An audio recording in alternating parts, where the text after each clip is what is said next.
I watched my own caretaker whisper into her phone while crushing something into my evening tea. And that was the exact moment I realized I might not live long enough to prove it. The camera angle was crooked, tucked inside a porcelain sugar jar I hadn't used in years, but it showed enough. Sabine Vossen stood in my kitchen, calm as always, her movements slow and precise.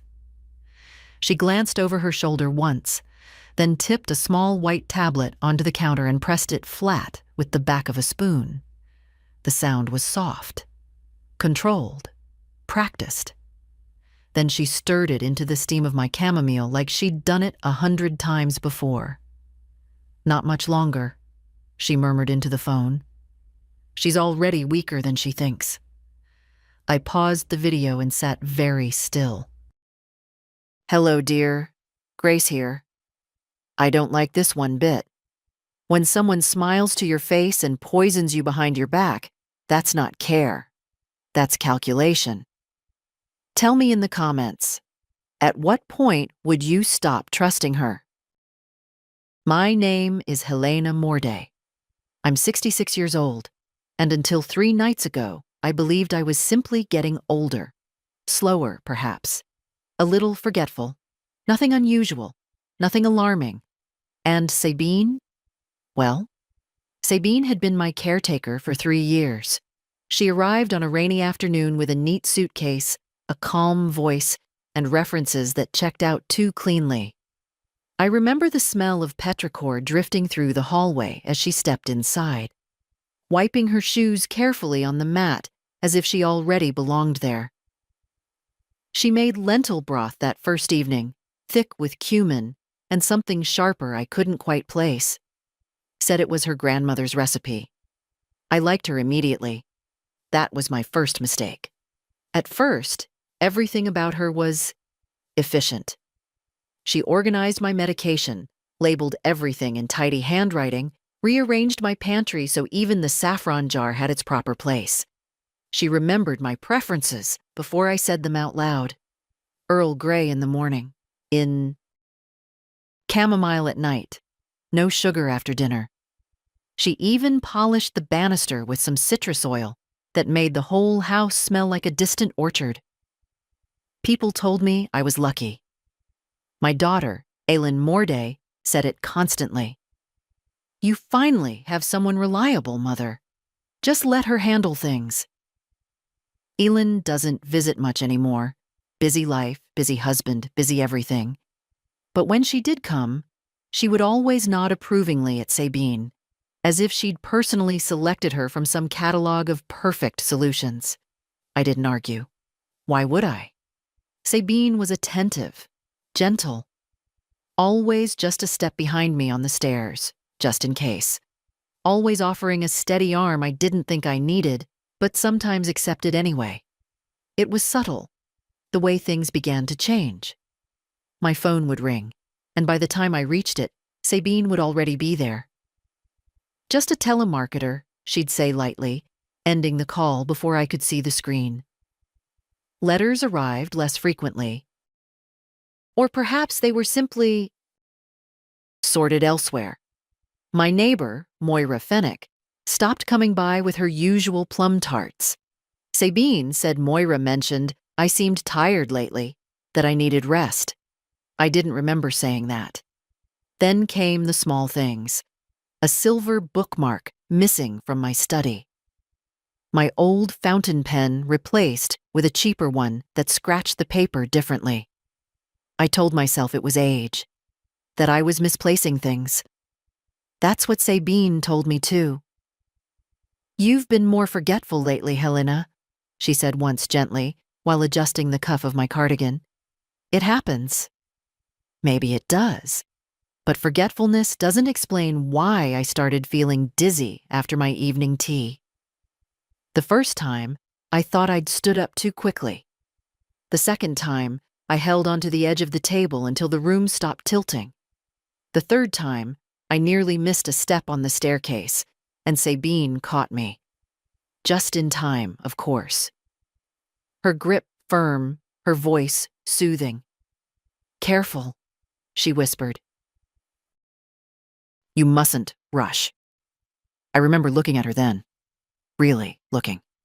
Her expression was perfect. Concerned. Warm. But her eyes didn't match it. That night, I couldn't sleep. Not properly.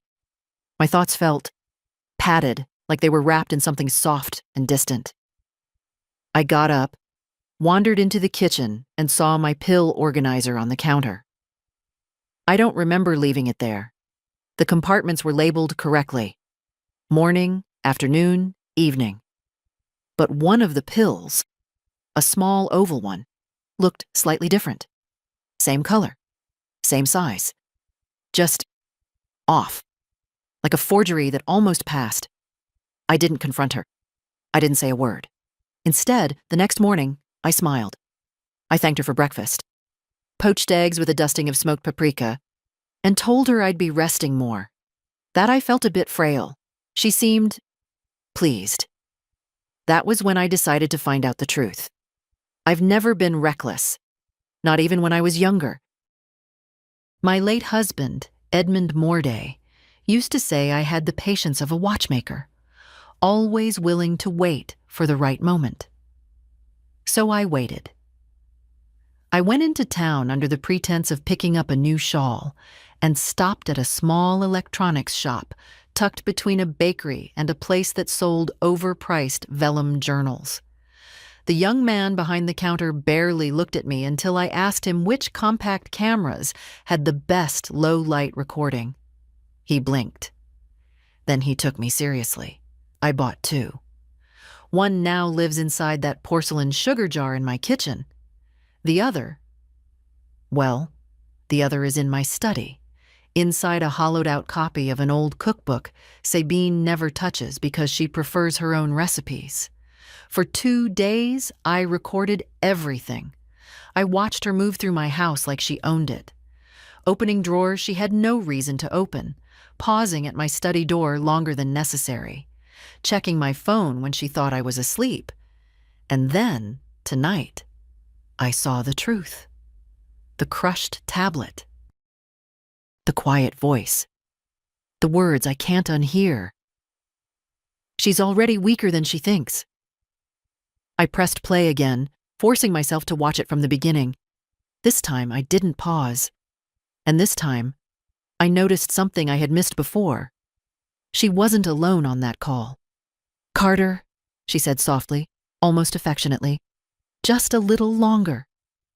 I leaned back in my chair, the faint smell of chamomile drifting in from the kitchen, untouched on the tray beside me.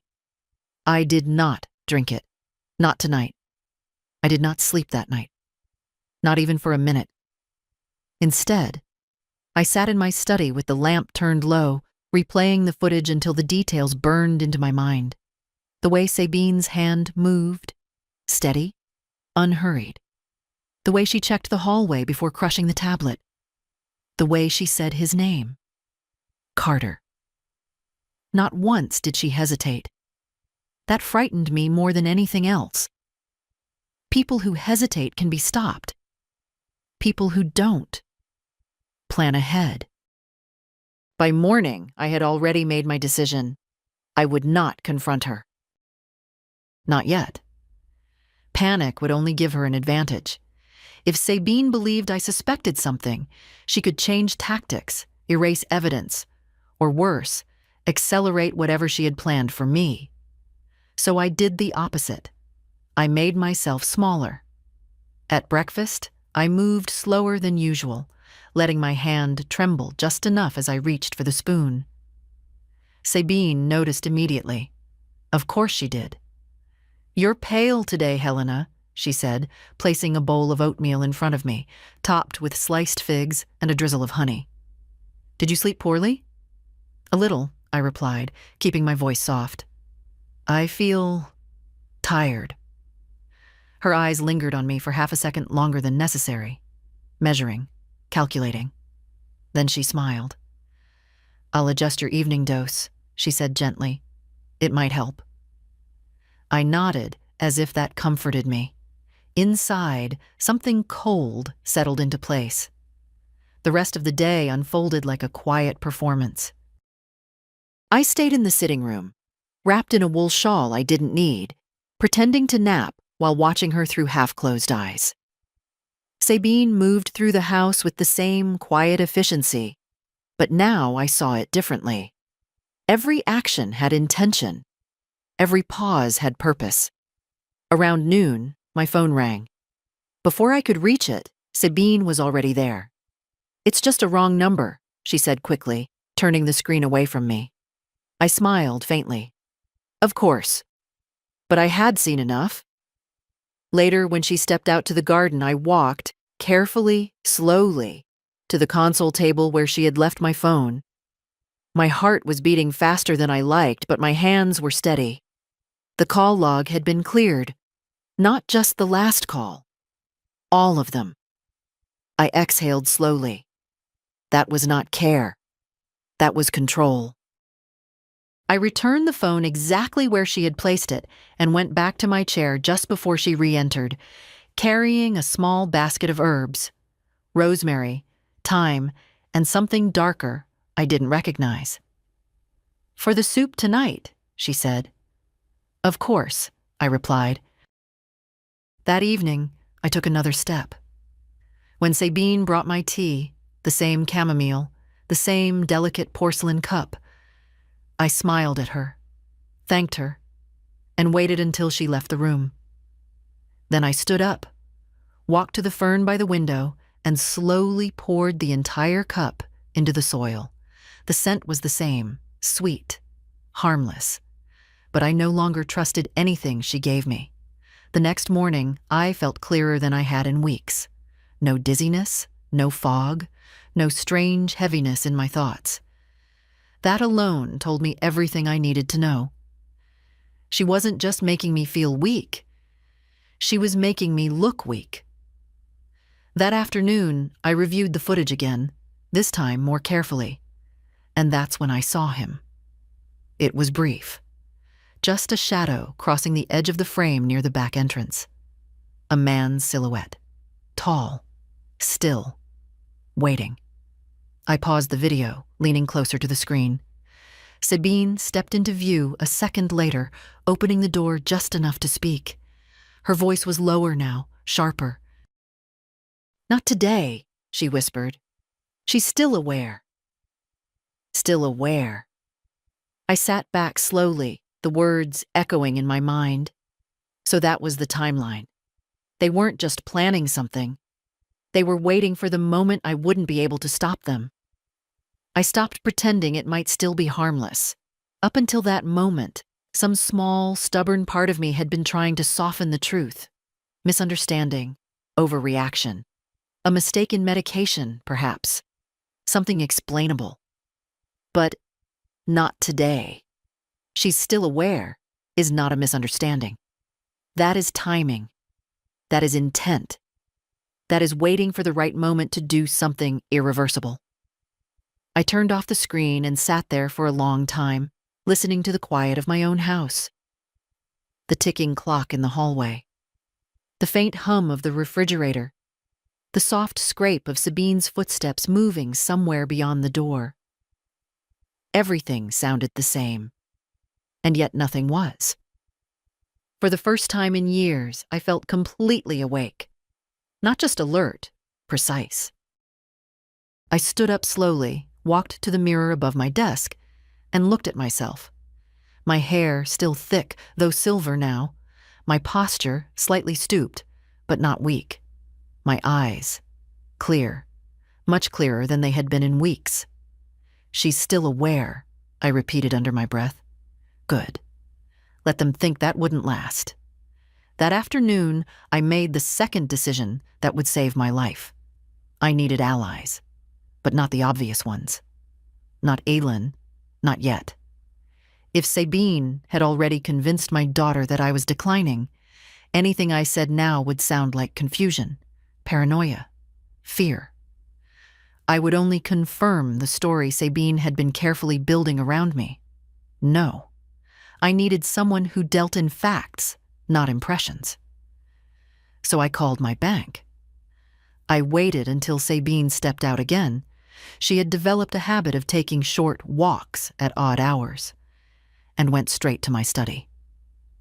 I locked the door, sat down, and dialed the private number written on the back of my account folder. Gideon Strayed speaking. His voice was exactly as I remembered, calm, measured, professional to the bone. "Mr. Strayed, this is Helena Morday." A brief pause, then recognition. "Mrs. Morday. Of course. How can I assist you?" "I need you to tell me," I said quietly, "if there have been any irregular activities on my accounts. Small ones, transfers, withdrawals, anything unusual." Another pause, longer this time. "May I ask what prompted this concern?" "No," I said. "Not yet. Just check." I heard typing on the other end.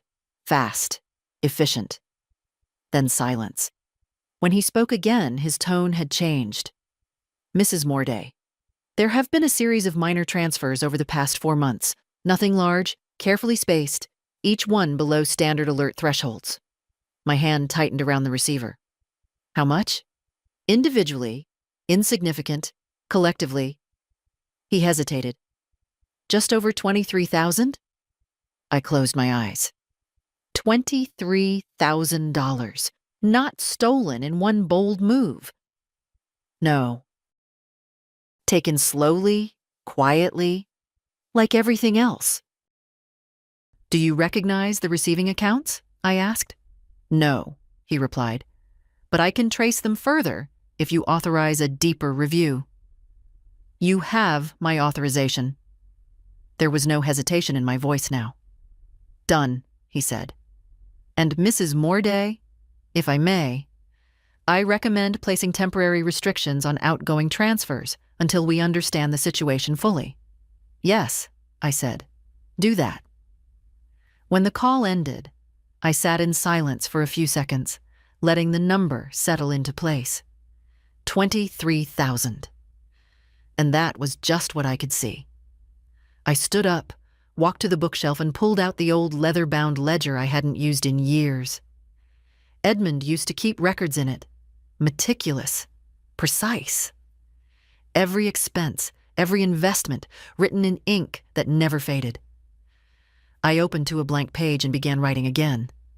Dates, observations, changes, patterns, not emotions, facts. If this was going to end, it would end cleanly.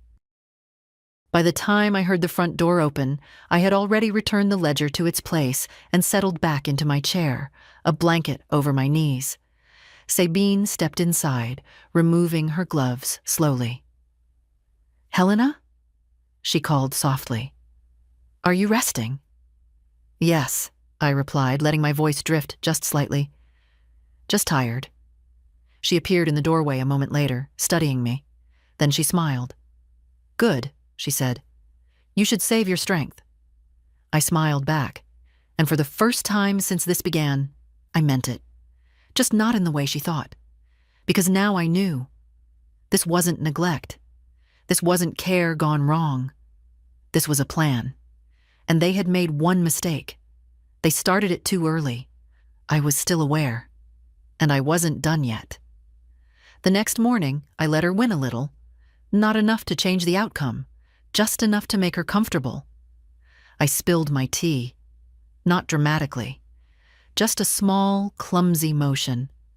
My hand slipping as I lifted the cup. The liquid spread across the saucer and onto the tablecloth, soaking into the fabric.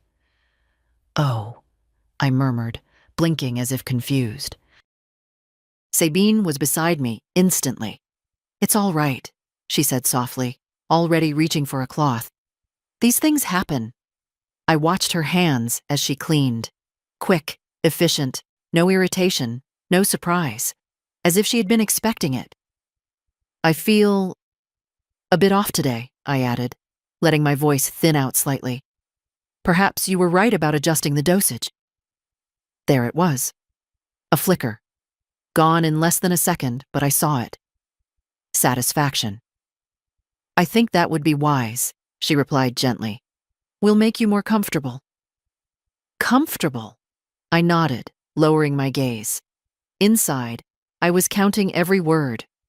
By noon, she brought me a small tray, broth, lightly salted, with a slice of dark bread and a thin spread of something herbal I didn't recognize. The smell was pleasant, earthy, almost sweet. I didn't touch it. Instead, I let the spoon rest in my hand, unmoving, until she came back to check on me. "You haven't eaten," she noted. "I forgot," I said quietly. Another pause. Then she smiled again. "That's all right. I'll remind you." "Of course you will." That afternoon, I made my move. Carefully. Deliberately. I waited until she was upstairs. I could hear the faint shift of drawers opening in my bedroom. And I stood up without the slow, fragile act. My legs were steady. My head was clear. I went straight to the kitchen. The cup from the morning still sat in the sink, unwashed. I took it out, rinsed it lightly, then reached for a small glass vial I had hidden behind the flour tin the night before. Not poison. Nothing dramatic. Just a sample. I had collected it from the soil of the fern, where I had poured last night's tea. Dark residue had settled at the base, faint but visible. Enough to matter. Enough for someone who knew what to look for. I sealed the vial tightly and slipped it into the inner pocket of my cardigan.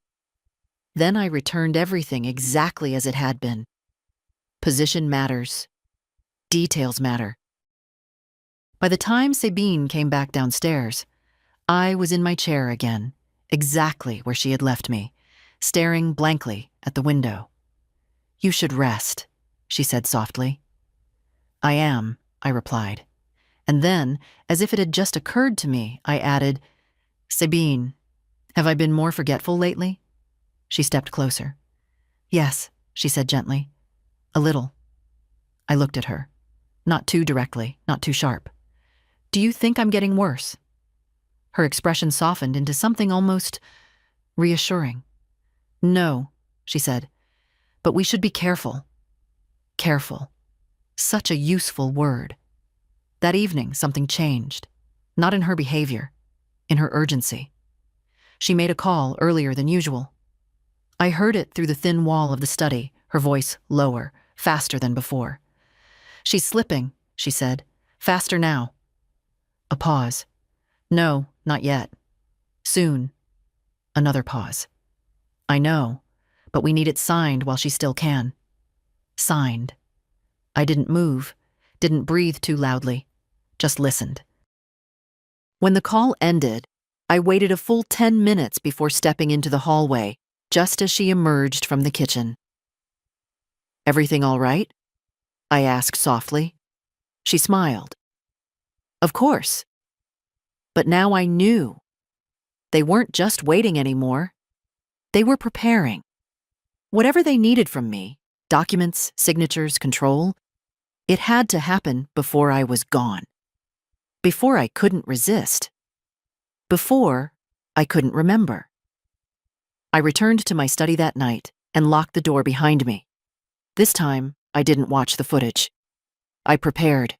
I wrote down everything. The transfers, the pills, the conversations, the names. Carter Weil, Sabine Vossen. Every detail clear and structured. Then, for the first time, I reached for a second number. Not the bank. Someone else. Someone who wouldn't ask if I was confused. Someone who would ask for proof. The line rang twice. Then a voice answered. "Detective Alaric Vane." I didn't hesitate. "My name is Helena Morday," I said calmly. "And I believe someone is trying to take my life, slowly enough that no one would question it." There was a pause. Not disbelief. Interest. "Go on," he said. And I did. For the next 20 minutes, I told him everything, not as a frightened old woman, as a witness. Detective Alaric Vane did not interrupt me once. That alone told me I had chosen correctly. When I finished, there was a brief silence on the line. Not doubt, not hesitation, but assessment. "You said you have recordings?" he asked. "Yes." "And a physical sample?" "Yes." Good, he said simply. Do not confront her. Do not change your routine more than you already have. People like this. They get nervous when patterns break. I understand. I'll need copies of everything, he continued. But more importantly, I need her to feel safe enough to continue. There it was again, not yet. The same timing. We're not just proving intent, he added. We're catching her in the act. I looked down at my hands. Steady. She's planning something soon, I said. She mentioned signatures. Another pause. Then we let her proceed, he replied. But on our terms. When the call ended, I sat for a moment longer, letting the weight of that settle in. On our terms. For the first time since this began, I was no longer alone in the house with her. The next morning, I gave her exactly what she needed. Weakness. I didn't get out of bed until she came to check on me. When she entered, I blinked slowly, as if the light bothered me. You should have called me, she said, stepping closer. You can't strain yourself like this. I must have forgotten, I murmured. She helped me sit up, her hands firm but careful. Let me handle things, she said softly. You don't need to worry about anything anymore. That sentence lingered. You don't need to worry anymore. I nodded. By midday, she had already taken control of the house again, curtains half drawn. My phone, once more, nowhere in sight. Even the front door remained locked, though I never asked for that. Isolation. Complete now. At lunch, she brought me a delicate plate. Soft poached fish with a pale sauce. Something with fennel, I think. The kind of meal designed to look light, harmless, nourishing. I touched none of it.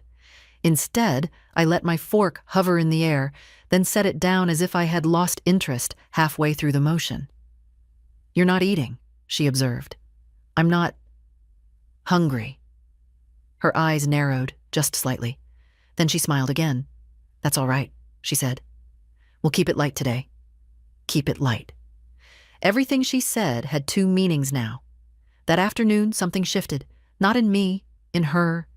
She became busier, moving between rooms more often, checking the time, making 2 calls instead of 1. The second call was shorter, sharper. Yes, she said. Today or tomorrow, it depends.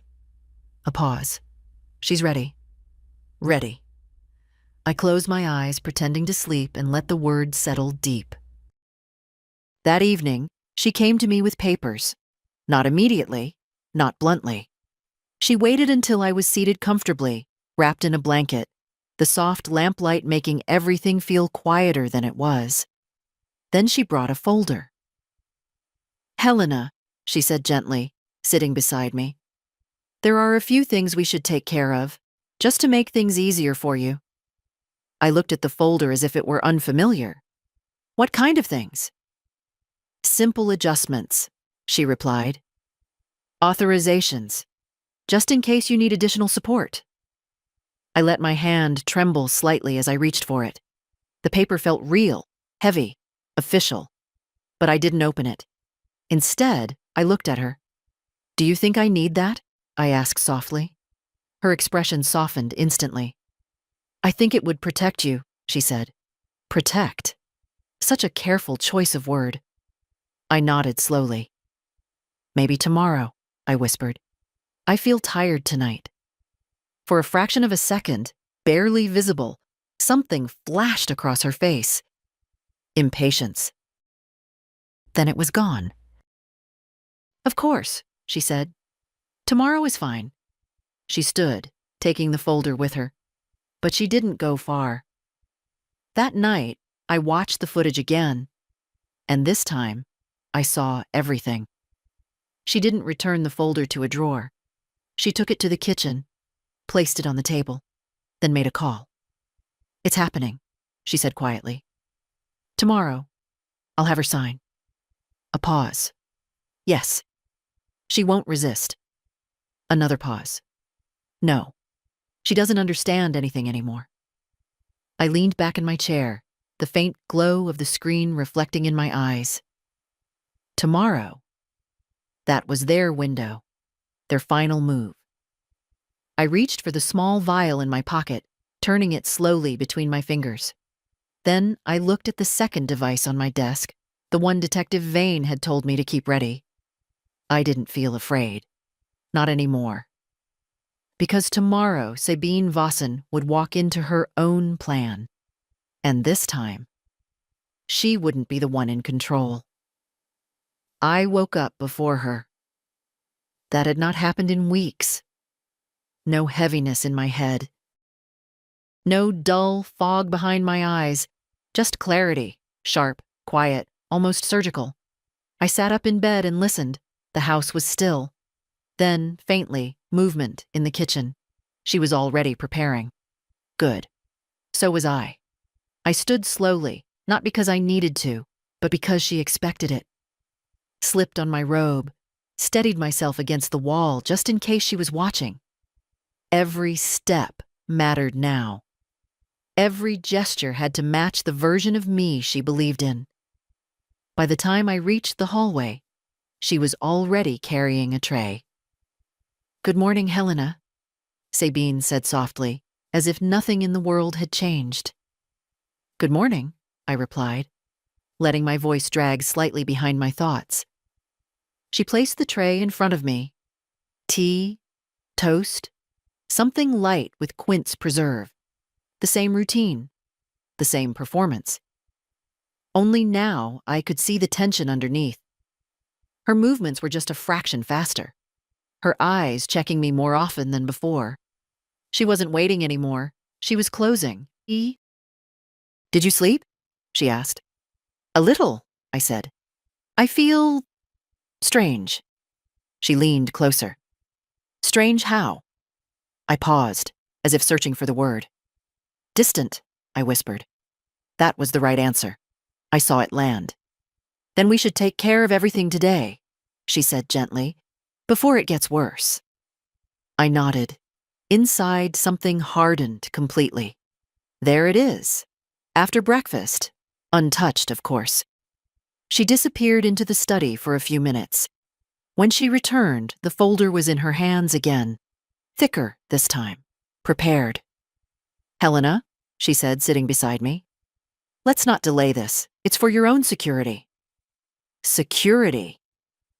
I looked at the papers without opening them. "Will it take long?" I asked. "No," she said. "Just a few signatures." Just a few.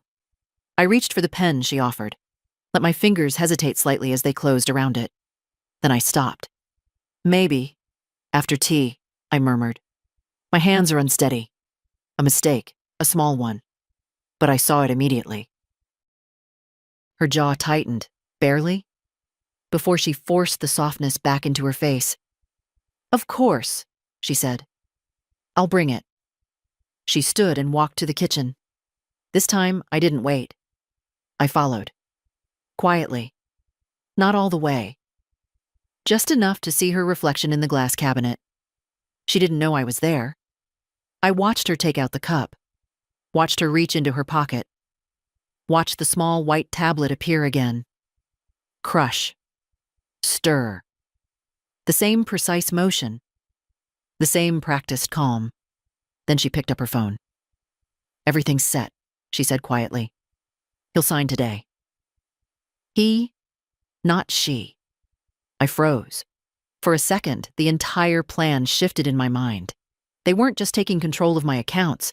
They were preparing to replace my authority entirely. Power of attorney, full transfer, legal disappearance while still alive. I stepped back before she could turn. Returned to my chair. By the time she came in, I was exactly where she expected me to be. Waiting. Weak.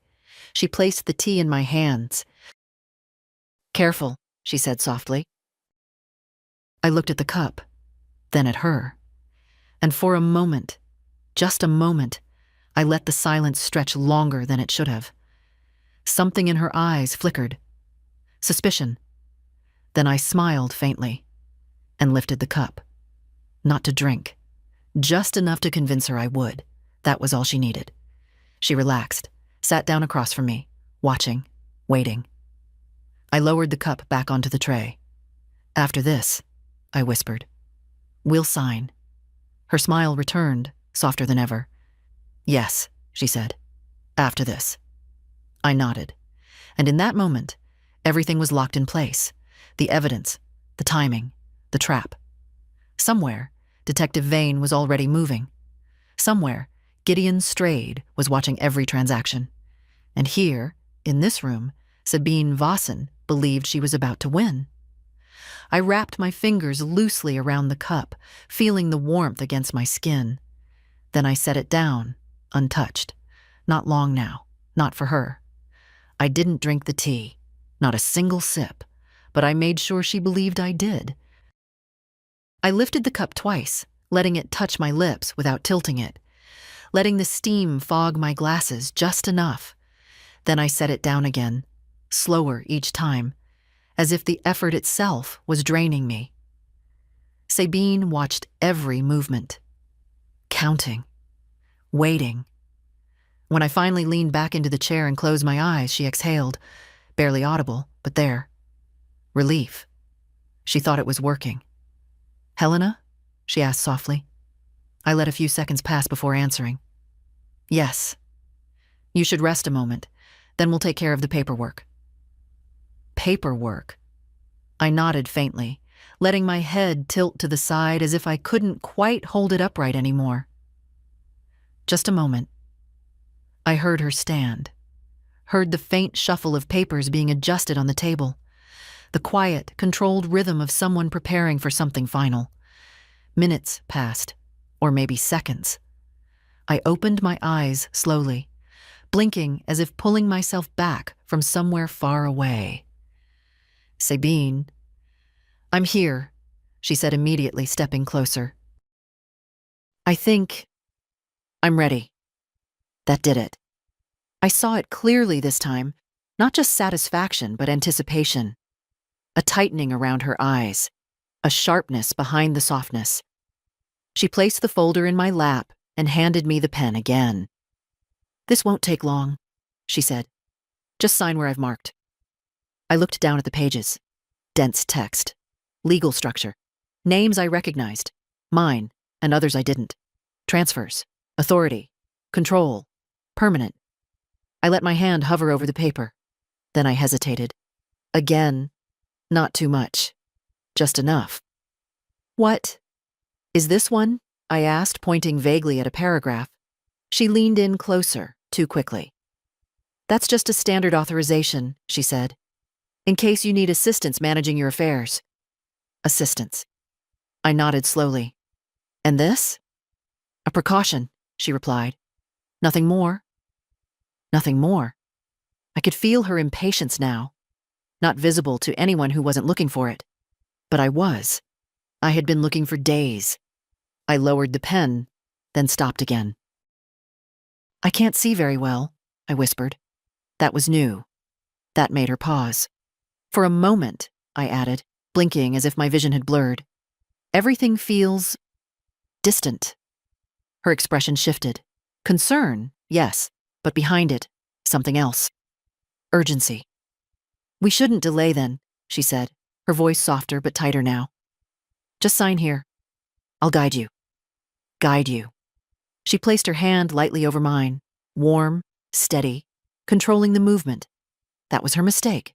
Contact, proximity, confidence. I let her guide my hand just enough for the pen to touch the paper, just enough for her to believe I was about to sign. Then, a knock. Sharp, loud, unexpected. Sabine froze. Not fully, just a fraction. But it was enough. We both turned toward the door. Another knock. More insistent this time. Her hand tightened around mine for a split second before she released it. "Stay here," she said quickly, standing up. Too quickly. I let the pen slip from my fingers onto the paper, as if I had lost control of it entirely. "Yes," I murmured faintly. She moved toward the door with measured steps, but I could see it now. The tension in her shoulders, the calculation restarting in her head. This wasn't part of the plan. Good. I stayed where I was, exactly as she had left me. Head slightly tilted, hands resting loosely. The perfect image of someone fading. But inside, everything was aligned. Every second, every move. As she reached the door, I heard her voice shift again. Smooth, composed. Just a moment, she called. The handle turned. The door opened. And a voice I had only heard once, through a phone line, stepped into my house. Good afternoon, Detective Alaric Vane said calmly. Silence. Not complete, but close enough. Sabine didn't speak immediately. That told me everything. I believe we need to talk, he added. I didn't move, didn't react, but I listened.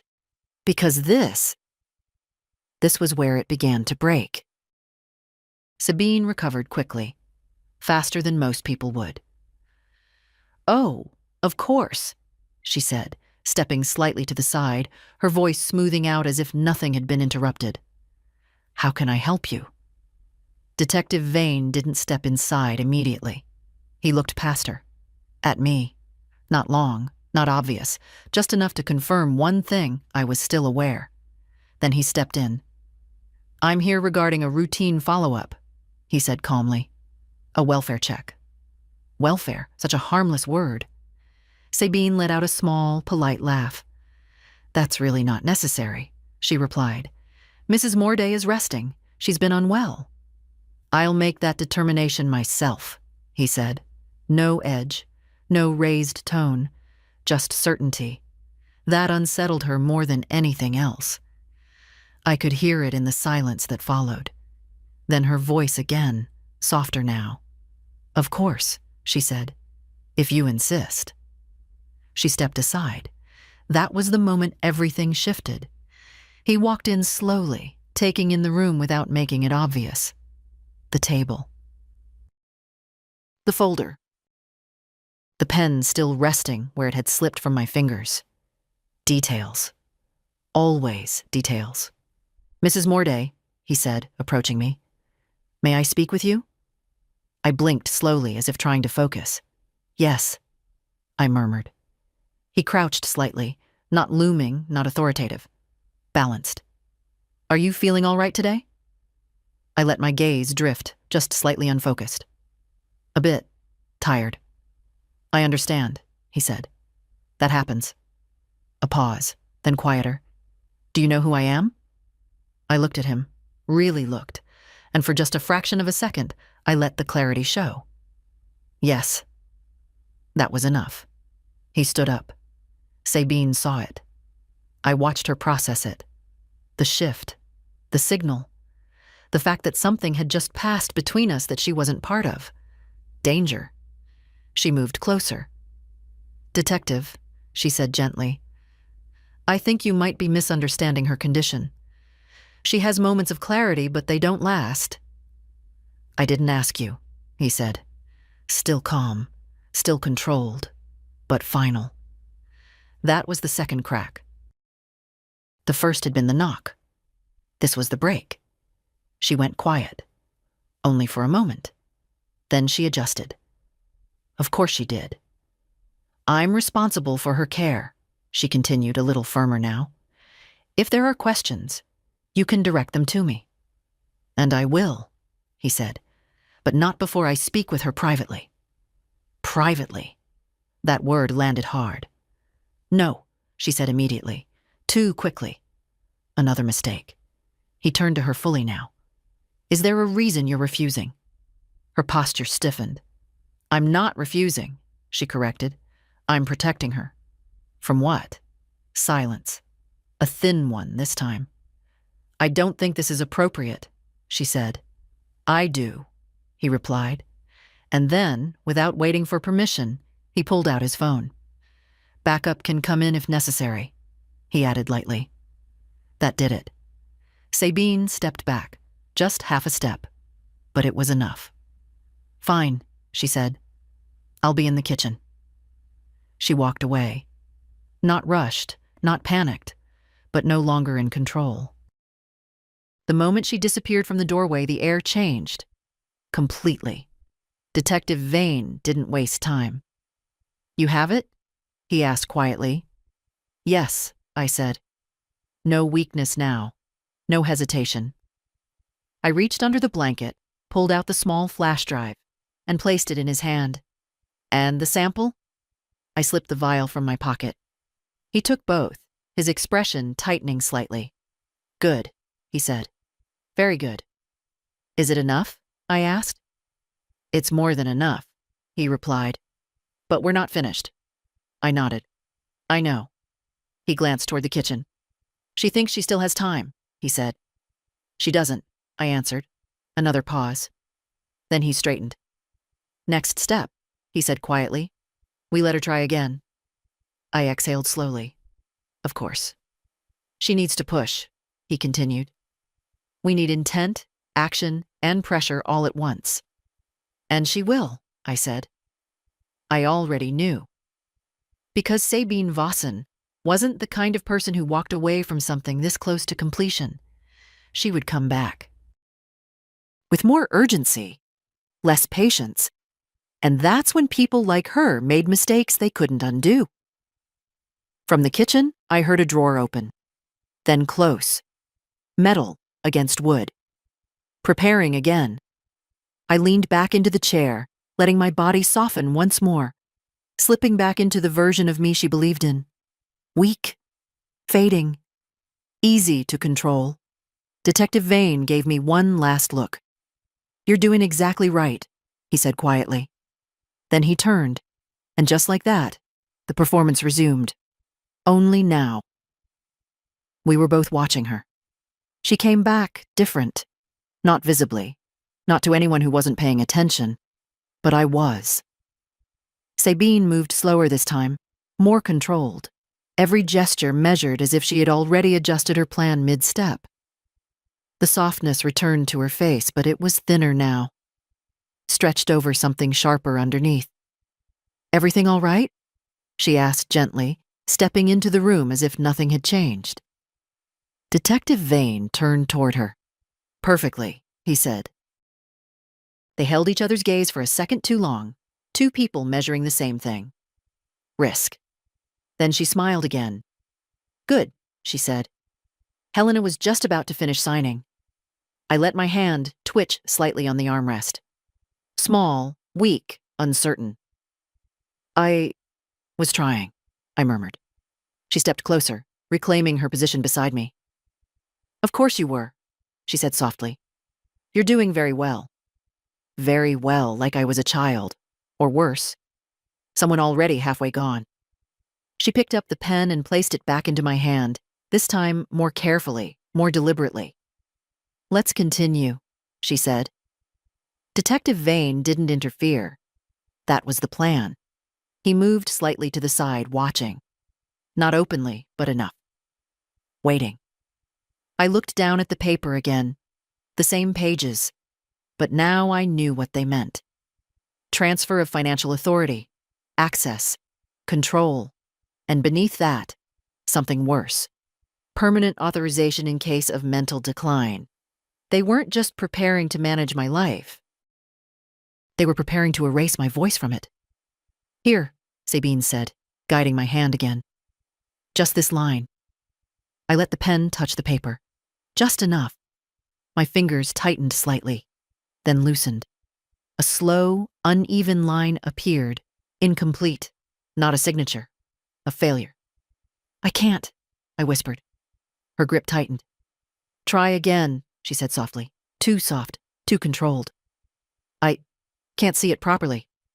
Another pause. This time longer, this time heavier. Then, a voice from the doorway. "Maybe I can help with that?" All three of us turned. A man stood there, tall, familiar, too familiar. Carter Weil. So he had decided to come in person. That told me everything. Sabine hadn't planned for this. This was escalation, unscheduled, risky, which meant they were running out of time. "Who is this?" Detective Vane asked calmly. Carter didn't answer immediately. His eyes were on me, studying, measuring, just like hers. Then he smiled. "Family associate," he said smoothly. "Helping with legal matters. Lie clean." Practiced. Immediate. Sabine didn't correct him. Another mistake. "Of course," she added quickly. "He's assisting with the paperwork." Vane nodded slightly, as if accepting it. But I could feel the shift. The pressure had just doubled. Carter stepped closer to the table, his presence filling the space in a way Sabine never had. Where she was precise, he was direct, impatient. "We don't have all day," he said quietly. Not to me, to her. That was important. Sabine's control wasn't absolute. Interesting. I lowered my gaze again, letting my hand tremble more visibly now. "I'm tired," I murmured. "You'll be fine," Carter said sharply. Too sharp. Sabine glanced at him. Warning. But it was too late. That tone didn't match the story. Not caregiver. Not gentle. Predatory. Detective Vane saw it. I saw it. Even Sabine saw it. And for the first time, something cracked between them. "You're pushing too hard," she whispered under her breath. "We're out of time," he replied just as quietly. There it was. The truth. Out in the open. They weren't just executing a plan anymore. They were rushing it. And rushed people make mistakes. Big ones. I let the pen slip from my fingers again, this time falling to the floor with a soft, hollow sound. "I can't," I whispered. Silence. Heavy. Then Carter moved. Fast. Too fast. He stepped forward, reaching down, not for the pen. For me. And that was the moment everything snapped. "Don't." The word didn't come from me. It came from behind him, sharp, final, controlled. Carter froze mid-motion. Detective Vane didn't raise his voice, didn't step forward aggressively, didn't even reach for him yet. But something in the room shifted so completely that even Carter felt it. Slowly, Carter straightened. Too slowly, like a man deciding whether to commit or retreat. "That's close enough," Vane added. Now Carter turned, fully. For the first time, he actually looked at the detective. Not through him, not past him, but at him. Evaluating. Danger. Sabine stepped in quickly. "It's just a misunderstanding," she said, her voice returning to that careful softness. But now it was strained. "Helena is unwell, she's confused, and this process is taking longer than expected." "She seems very clear to me," Vane interrupted. Silence. Again. But this one was heavier, because now the illusion was breaking in real time. Carter exhaled sharply through his nose. "We're wasting time," he muttered. And that was it. The final mistake. Not what he said.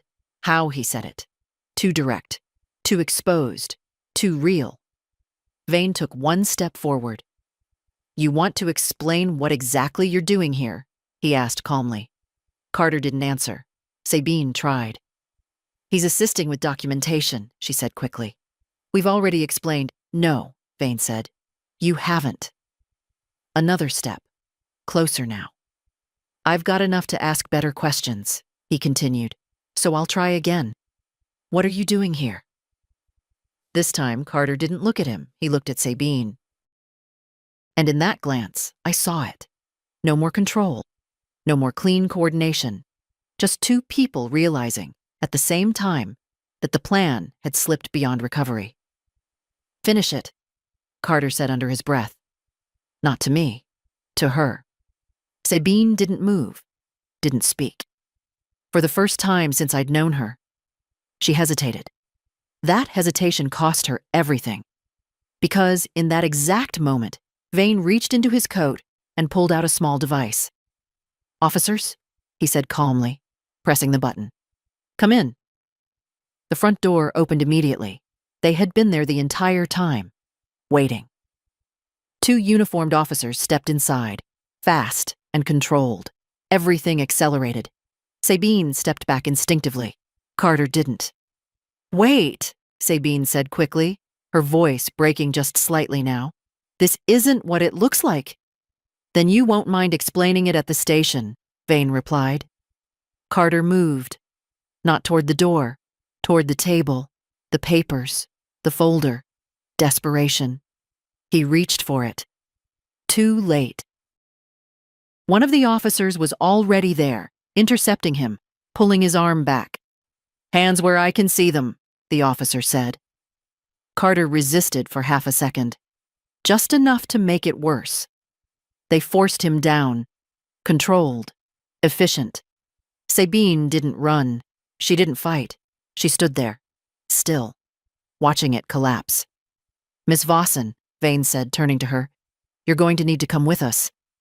Her eyes moved slowly, from him to Carter to me, and for the first time, the softness was gone completely. What did you do? She asked me quietly. Not angry, not loud, just cold. I met her gaze, steady, clear. I stayed aware, I said. That was all. Her jaw tightened, then she laughed. Once, short, almost impressed. You were supposed to fade, she said. I didn't. Another officer stepped forward. Ma'am. She didn't resist, not physically. But as they took her arm, she looked back at me one last time. And this time, there was no performance left. Just calculation. Even now. Even at the end. She was still thinking, still measuring, still trying to understand where it had gone wrong. The door closed behind them. Silence returned. Real silence this time, not staged, not controlled. Gone.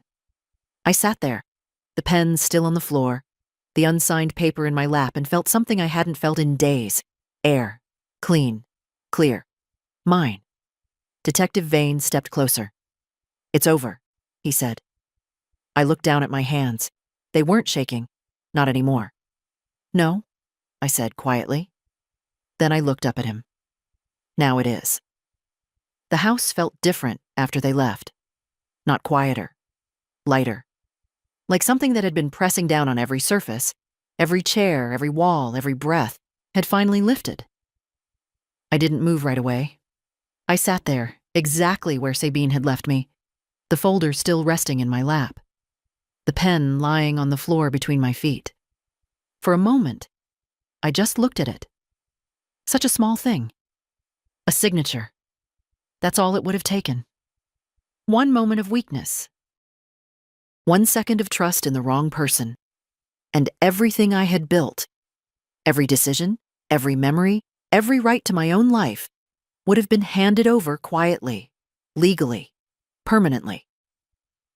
Mrs. Morday? Detective Vane's voice brought me back. I looked up. He hadn't left yet. Of course he hadn't. Are you all right? He asked. Yes, I said. And this time, it was the simplest truth I had spoken in days. He nodded once, then glanced around the room. They'll process everything quickly, he said. With what you gave us, the recordings, the sample, the financial trail, this won't stay complicated for long. I followed his gaze to the table, the folder. Take it, I said. He stepped forward, picked it up carefully, flipping it open just enough to confirm what we already knew. Power of attorney, he said quietly. Full asset access. Contingency transfer clause. He closed it. They weren't being subtle. No, I replied. They didn't need to be.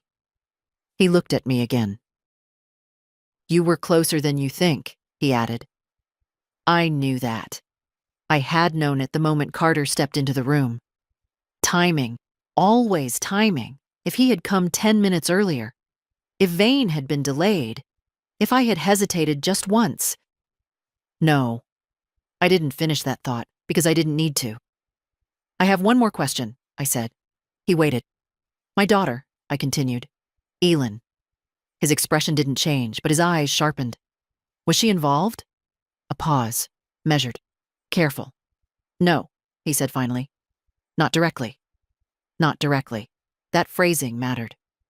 She believed what she was told, he added. That you were declining, that help was necessary. I looked down at my hands.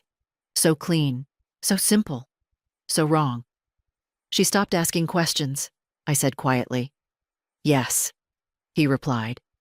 That hurt more than anything Sabine had done, because Sabine was a stranger. Elin wasn't. After a moment, Vane spoke again. We'll need a formal statement, he said. And I'll arrange for someone to review your medication properly. Just to be sure. I already know, I said. He nodded. I figured you did. He moved toward the door, then paused. You did everything right, he said.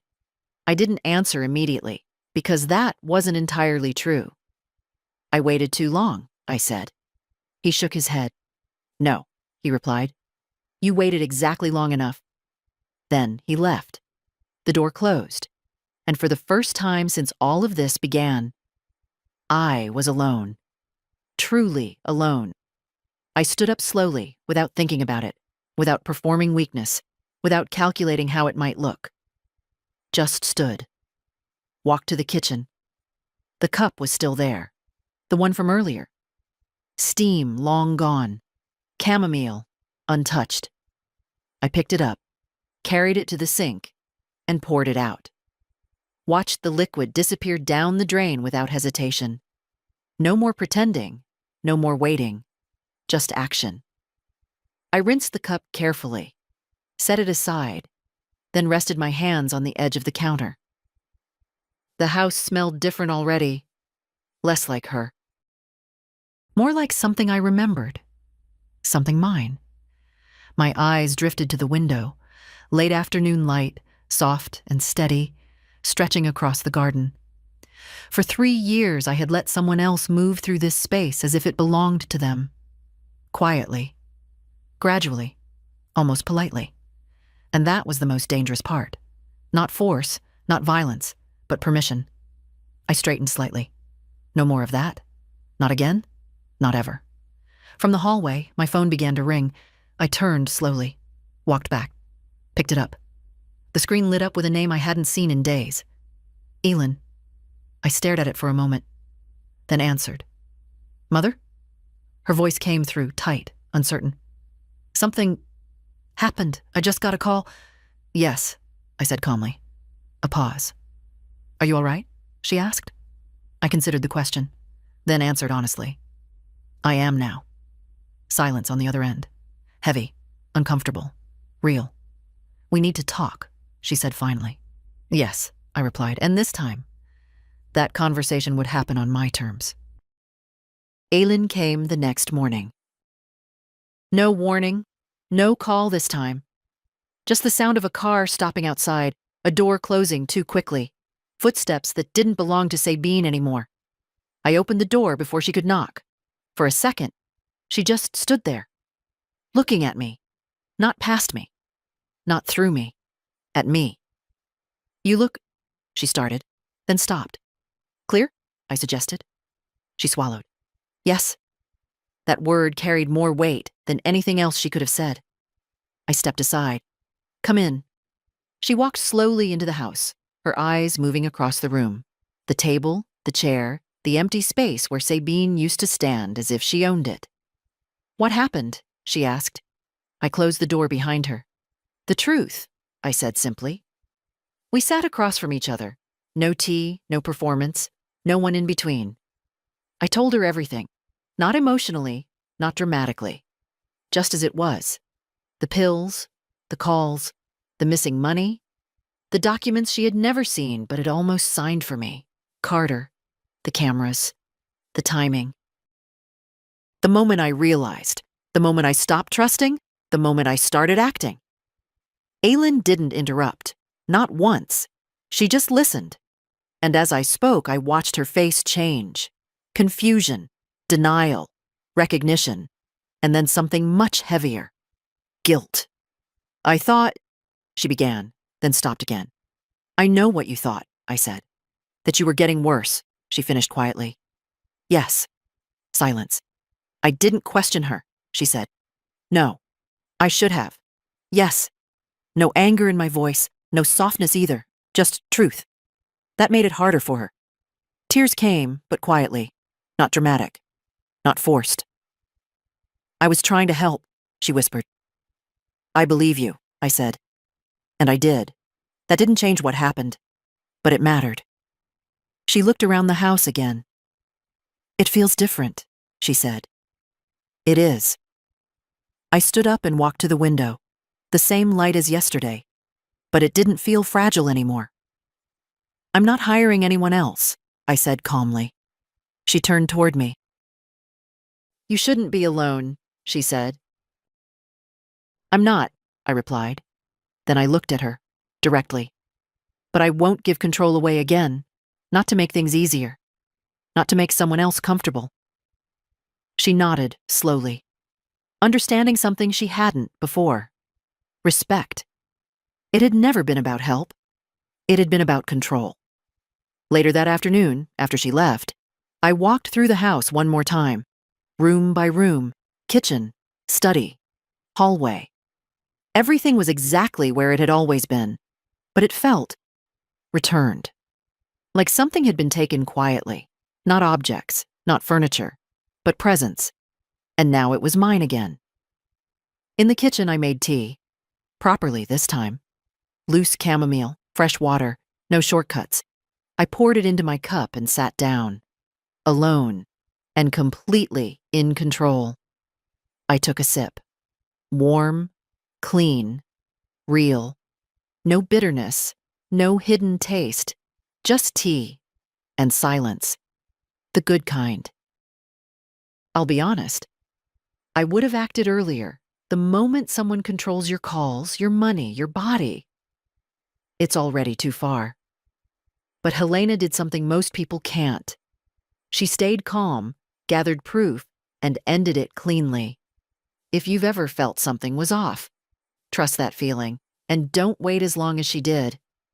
If this hit you, subscribe, like, and tell me in the comments. Would you have caught it sooner?